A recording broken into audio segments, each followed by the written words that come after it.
Hi, welcome to Polyphonic Press. I'm Jeremy Boyd, and today I'm going to be reviewing the new album by Foo Fighters entitled Sonic Highways. Here we go.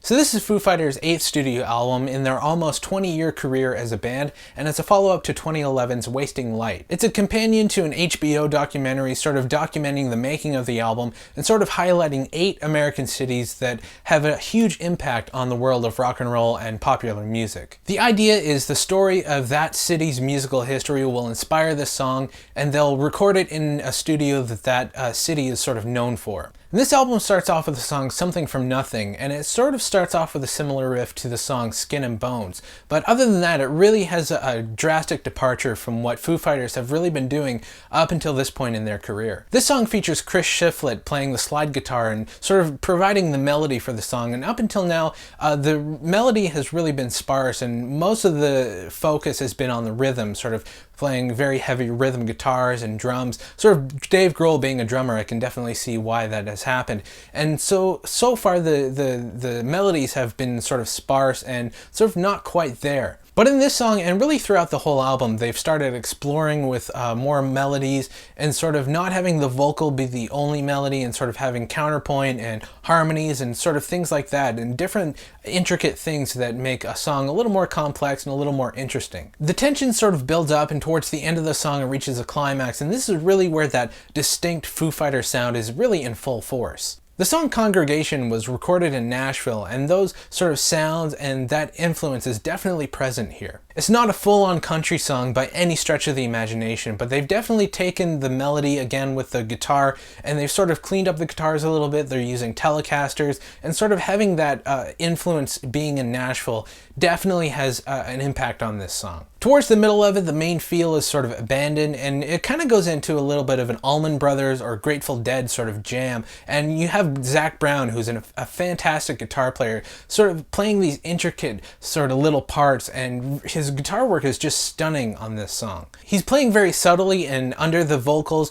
but his guitar work just makes the song come alive and really creates this huge wall of sound with the 3 guitars in the band, and his guitar just sort of create this orchestra of all these different guitar parts.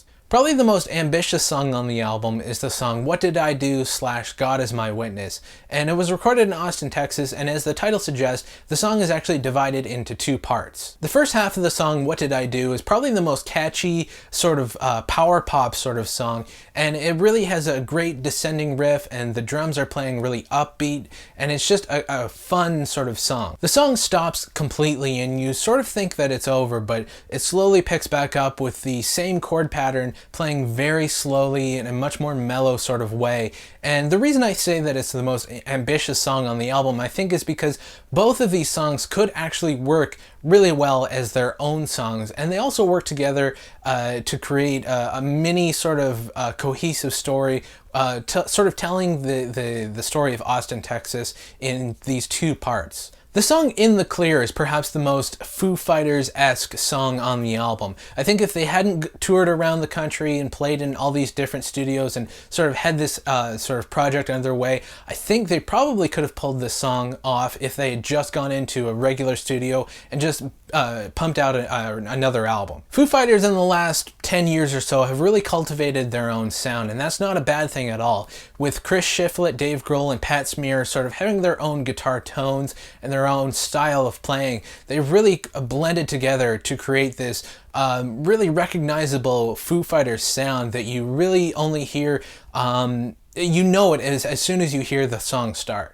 This album ends with the song I Am a River, and it starts off with this synthesizer sort of weird kind of sound, which is really odd, and you don't really hear that a lot with Foo Fighters. This song, I believe, was recorded in New York City, and those influences definitely shine through. It's a slower sort of ballad, and like all of the songs on this album, the lyrics are really influenced by the city that they've been staying in for the past week or whatever it is. I've heard some criticism that the lyrics on this album are a little cheesy or not quite as deep as other Foo Fighters projects because Dave Grohl is sort of trying to shoehorn in references to the city or the stories that are in the documentary. But I would argue that if you didn't know the stories behind these songs or didn't know where the lyrics came from, you would probably interpret these songs differently and sort of wouldn't really think much different about the lyrics than you would if you actually knew where they came from. I think the mark of a great songwriter is leaving their lyrics up to interpretation, so I think when you know where those lyrics come from, they can kind of lose themselves